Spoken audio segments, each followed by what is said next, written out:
যেসব বাচ্চারা ঠিক মতন খেতে চায় না বা অপুষ্টিহীন, সেসব বাচ্চাদের জন্য কিন্তু আপনারা এই উপকরণগুলো দিয়ে খুব সহজভাবে সেরেলাক্সটা তৈরি করতে পারেন। আর এই সেরেলাক্সটা কিন্তু বাচ্চাদের জন্য খুবই উপকরণ এবং কি খুবই পুষ্টিকর একটা খাবার। তো প্রথমে আমি সবগুলো জিনিসগুলো একটা ভিজা কাপড় নিয়ে এভাবে মুছে নিব। আপনারা চাইলে কিন্তু পানি দিয়ে ধুয়ে সবগুলো উপকরণ ভালোভাবে পরিষ্কার করে নেবেন। নেওয়ার পরে কিন্তু রোদে 30 মিনিট শুকাতে দিবেন। এতে কিন্তু সেরেলাক্সটা কিন্তু আরও বেশি ভালো হয়। যেহেতু আমার কাছে একটু সময় কম ছিল, সেক্ষেত্রে কিন্তু আমি একটা কাপড় ভিজিয়ে আমি সবগুলো উপকরণ পরিষ্কার করে নিব এভাবে। তো আপনারা যদি সময় কম থাকে, আপনারা চাইলে কিন্তু এভাবে করেও নিতে পারেন, এতেও কিন্তু ভালো হয়। তো আমি সবগুলো এরকমভাবে পরিষ্কার করে নেওয়ার পরে কিন্তু আমি 10 থেকে 15 মিনিটের জন্য আবার ফ্যানের নিচে শুকাতে দেব।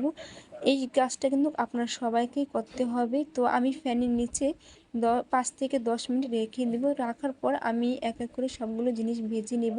তো প্রথমে আমি বাদামগুলো একসাথে করে ভেজে নিয়েছি। তো অনেক সময় দেখা যায় যে সেরেলাক্সের সবগুলো জিনিস যদি একসাথে ভাজেন, সেক্ষেত্রে কিন্তু অনেকগুলো জিনিস ভাজা হয় আর অনেকগুলো জিনিস ভাজা হয় না। তার কারণে কিন্তু আমি আলাদা আলাদা করে সবগুলো উপকরণ ভেজে নিব। তো প্রথমে আমি বাদামগুলো ভালো করে ভেজে নিব। তো আমার বাদামগুলো এখন ভাজা শেষ। এখন আমি দিয়ে দিব মসুরি ডাল, মুগ ডাল আর পোলাও চালটা একসাথে করে ভেজে নিব, এই 3টা উপকরণ। তো আমি আস্তে আস্তে করে সবগুলো উপকরণগুলো আমি আলাদা আলাদা করে ভেজে নিলাম। এইভাবে কিন্তু ভেজে নিলে সবথেকে বেশি ভালো হয়, সবগুলো পারফেক্টভাবে ভাজা হয়। তো আমার সবগুলো জিনিসই কিন্তু আমি এক এক করে ভেজে নিয়ে এক সাইডে রেখে দিব। তার মধ্যে দিয়ে দেবো একটু কিশমিশটাও কিন্তু আমি হালকাভাবে ভেজে নিব। কিশমিশটাও কিন্তু আমি হালকা করে ভেজে নিব। তারপরে ভেজে নিব ভুট্টা। তো সবগুলো আমার উপকরণ ভাজা শেষ। এখন আমি 10 থেকে 15 মিনিটের জন্য রেখে দেব ঠান্ডা হওয়ার জন্য।